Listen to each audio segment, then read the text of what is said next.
Mr. President, India thanks Panama as the President of the Security Council for holding today's open debate. I also thank the briefers for their presentation. Perpetrators of heinous acts of conflict-related sexual violence must be condemned in the strongest possible terms and brought to justice. Sexual violence in conflict zones not only destroys individual lives, but tears apart the very fabric of societies, leaving lasting scars on communities for generations. A multifaceted approach is essential to address this crime and offer support to its survivors. This includes prosecuting and deterring such crimes in conflict situations, ensuring no impunity for perpetrators, and adopting a survivor-centric approach in prevention and response mechanisms. UNSC Resolution 2467 of 2019 has been instrumental in highlighting the need to provide victims access to national relief and reparations programs, health care, psychosocial care, safe shelter, legal aid, and facilitate rehabilitation and reintegration efforts to bring a semblance of normalcy to their lives. Mr. President, the Secretary General's Trust Fund in support of victims of sexual exploitation and abuse is an important resource which should be further strengthened. India was among the first nations to contribute to this fund and remains committed to support such victims. Our dedication to the cause can be seen from the fact that in November 2017, a voluntary compact was reached between UN Secretary General and the Government of India on commitment to eliminate sexual exploitation and abuse in peacekeeping, humanitarian and development work. Underlining the seriousness attached to the issue by India, Prime Minister Modi joined the Circle of Leadership on the prevention of and response to sexual exploitation and abuse in United Nations operations. In our experience, the female engagement teams that India deployed in peacekeeping missions across conflict zones have been tremendously successful in connecting with local communities, addressing gender-sensitive issues, engaging with victims, and enhancing the effectiveness of peacekeeping operations.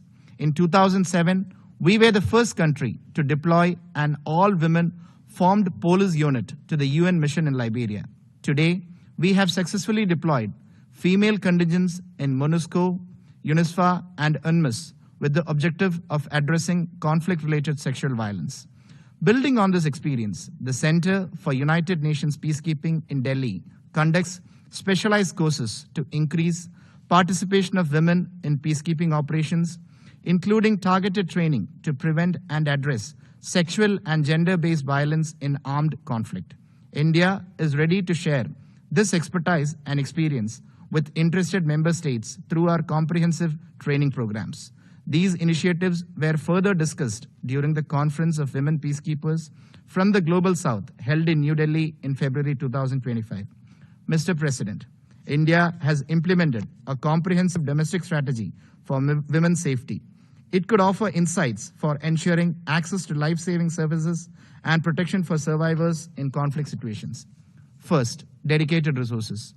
India established the Nirbhaya Fund, a non-lapsable fund with approximately $1.2 billion for women's safety. It is dedicated towards ensuring safe environments for women, supportive, effective implementation of legislation, and creating comprehensive infrastructure for swift justice and crisis support.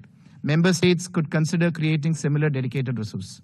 Second, response mechanisms. India operates a pan-India emergency response support system through emergency number 112 for women's safety issues.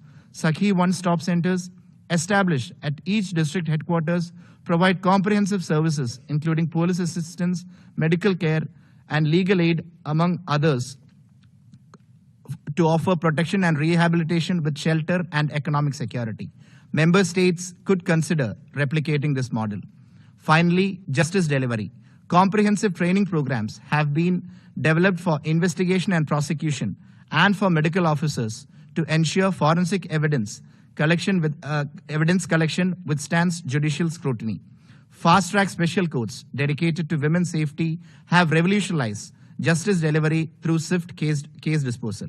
Mr. President, before I conclude, I would like to briefly address the baseless allegation raised by the delegate of Pakistan.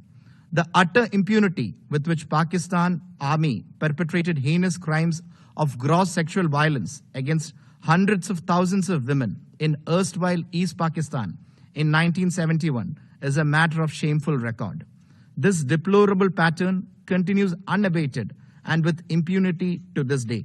Rampant abduction, trafficking, child early and forced marriages and domestic servitude, sexual violence and forced religious conversions of thousands of vulnerable women and girls as weapons of persecution towards religious and ethnic minority communities are reported and chronicled, including in the recent OHCHR reports.